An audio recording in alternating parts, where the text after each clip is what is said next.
নমস্কার, কেমন আছেন সবাই? তিয়ানস ওয়ার্ল্ডে আপনাদের সবাইকে স্বাগত জানাই।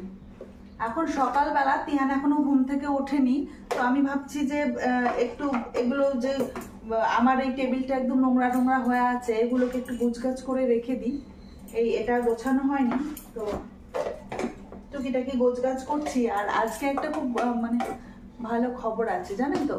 সেটা হচ্ছে আমরা টিকিট কেটে নিয়েছি। দুর্গাপুজোর জন্য বাড়ি যাব, তো বাড়ি যাওয়ার জন্য টিকিট কাটতে হবে। তো অনেক দিন থেকেই দেখছিল টিকিটের পাওয়া যাচ্ছিল না, অন্যান্য ট্রেনে পাওয়া গেল না, তো তাই জন্য বন্দে ভারতে দেখলো। তো আমাদেরও ভালো হলো, বন্দে ভারতে কখনো উঠিনি, তো এখান থেকে বন্দে ভারতে মালদা যাব, তারপরে ওখান থেকে বাবারা গাড়ি নিয়ে আসবে, এসে আমাদেরকে নিয়ে যাবে। তো বেশ আনন্দ শুনেও যে নতুন একটা ট্রেনে ওঠা হবে। অন্যান্য শতাব্দীতে আগে গেছি, তো শুনেছি শতাব্দীর মতনই কিছুটা, খুব ভালো নাকি ফেসিলিটি আছে। তো দেখা যাবে কেমন কি। বন্দে ভারতে আগে আমার কখনো ওঠা হয়নি, বেশ ভালোই লাগছে বলুন। আর টিকিট কাটা হয়ে গেছে, তো সেটাতে আরো বেশি মজা লাগছে। কখন যাব কখন ব্যাগ গোছাবো। টিকিটের জন্য ওয়েট করেছিলাম, ব্যাগ গোছানোটা হয়নি।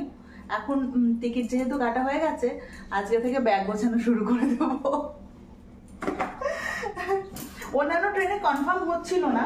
আমরা প্রতিবার ওই হাওড়া একটা আছে, হাওড়া বালুরঘাট, বা ওই ইয়েতে শিয়ালদা বালুরঘাট, সেটাতে যাই। আবার একটা আছে তেভাগা, সেটাতেও যাই। তো যেহেতু সামনে পুজো এসেই গেছে আর টাইমও নেই, খুব ভিড়, প্রচন্ড ভিড়, টিকিটই পাওয়া যায়নি। তো তাই জন্য টিকিট কেটে নিয়েছি আগে। এটা গোছানো হয়ে গেছে। আর টুকিটাকে এগুলো ঠিকঠাক করে রাখি। তিয়ানের বাবা আবার আজকে নেই। আর তিয়ানকে এখন ঘুম থেকে তুলে ওকে খাওয়াই, একটু খাবার দাবার দিয়ে দিই। চলুন তিয়ানকে তুলি। বাবু উঠেছিস? কই? আচ্ছা আচ্ছা আচ্ছা, বাবা রে উঠে গেছে, আমার ছেলে উঠে গেছে। আজকে আর ডাকতে হয়নি, আজকে আমাকে বেশি পরিশ্রম করতে হয়নি না রে। বলে গুড মর্নিং বলে দাও। হ্যাঁ, এটা দেবো। এটা গুড মর্নিং বলে দাও। বলো গুড মর্নিং বলো, আগে গুড মর্নিং বলতে হয়। Good morning. এই যে ছোলা, বাবা এত ড্রাই ফ্রুটস খেতে পারে, ছোলা খেতে পারে, বাদাম খেতে পারে, আমার বিরক্ত লাগে। বসে দাঁড়া এখানে, আমি এটা খাবো। আমার জন্য এটা এনেছে সকালবেলা করে। ওর বাবা প্রতিদিন বলেছে যে ছোলা এটা খেতে, অঙ্কুরিত ছোলা। তো এটা রেখে দিয়ে আমি এক মুঠ করে খাই, ওটা দেখে ও খাবে। ওরও এখন খাওয়ার নেশা, ও খাবে।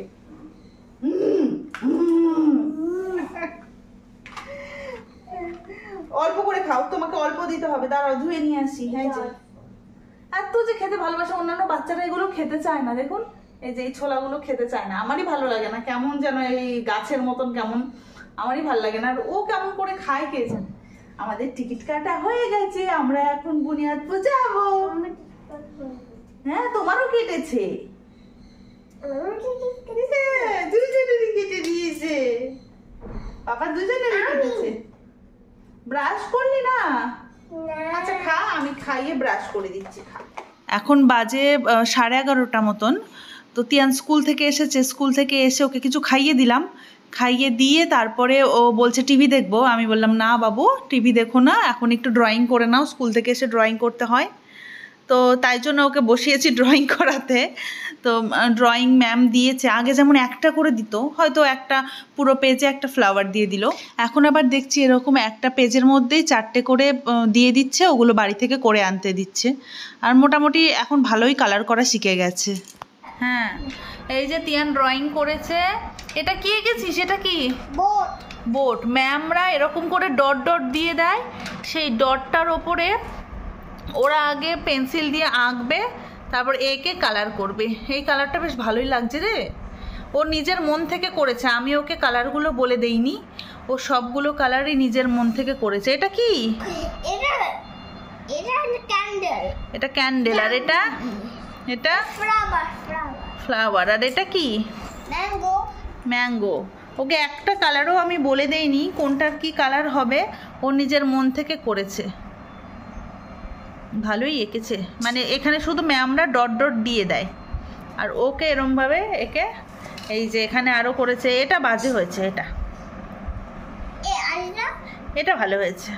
না এমনই দিয়েছে। এমনই দিয়েছে। এটা না, এটাকে এগুলো বেরিয়ে বেরিয়ে গেছে, এটা অতটা রেক্ট্যাঙ্গেল একটা ট্রায়াঙ্গেল। আচ্ছা, রেক্ট্যাঙ্গেল তো বুঝলাম, কিন্তু এই যে এগুলো বাইরে বেরিয়ে গেছে, যে এটা রেক্ট্যাঙ্গেলের বাইরে বেরিয়ে গেছে, এটা বাইরে বেরোয়নি। এই যে এখানে যে ডট ডট গুলো আছে, এরকম ডট ডট ডট ডট দিয়ে দেয়, এরকম করে কালার করতে হবে। এগুলো তিয়ান এঁকেছে। এটা কি করে, এটা কি বানিয়েছিস? এটা ক্যারট বানিয়েছি। এটা ক্যারট? কে এঁকে দিয়েছে রে? ম্যাম, আমার ড্রয়িং ম্যাম। আচ্ছা, এগুলো কি? এগুলো আইসক্রিম বল। এগুলো আইসক্রিম বল? হ্যাঁ। আচ্ছা, আর এটা? আর এটা দুটো আইসক্রিম, আর এটা দুটো বল। ও আচ্ছা, একটা রেড কালার, একটা গ্রিন কালার, একটা রেড কালার, একটা গ্রিন কালার। বাহ, ভালো এঁকেছিস। এই ফ্লাওয়ার, এই ফ্লাওয়ার গুলো সুন্দর কালার করে, ও বাইরে যায় না।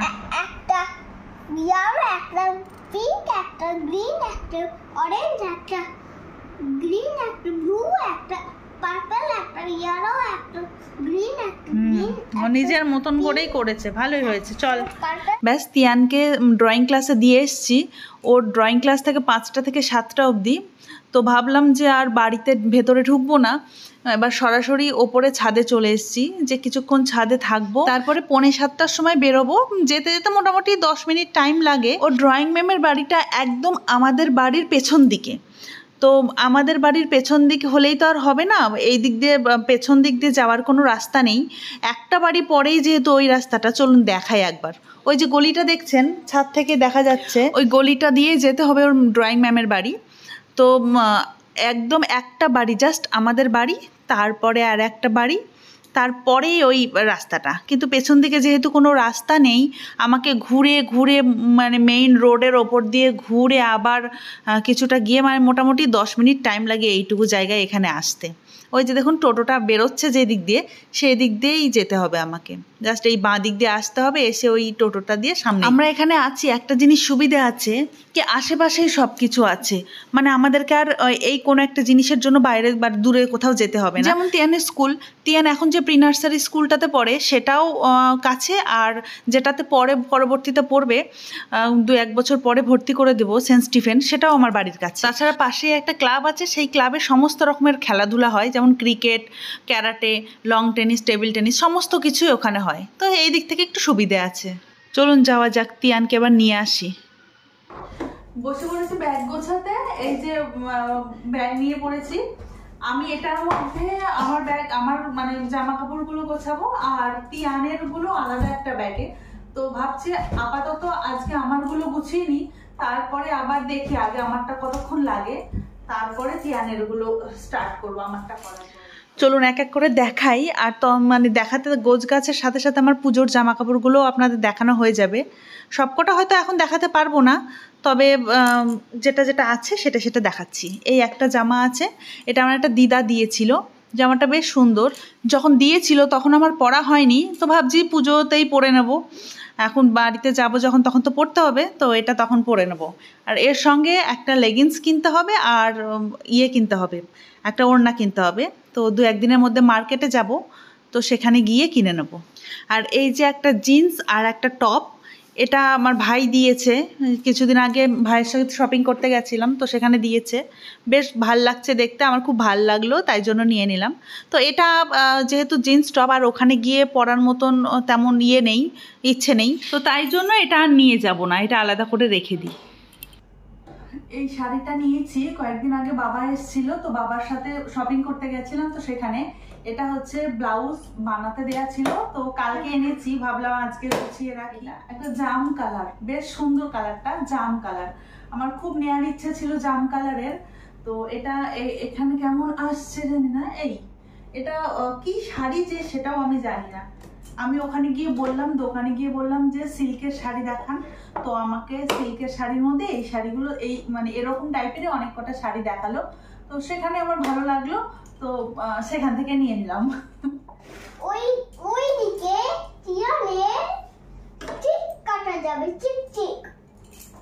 কিনে এই একটা শাড়ি, এটা গত বছর কিনেছিলাম, তো এটা পরা হয়নি, শুধু একদিন একটা বিয়ে বাড়িতে পরেছিলাম, বাকি আর পরা হয়নি। তো ভাবছি যে এটাও নিয়ে যাই, ওখানে গিয়ে পরবো।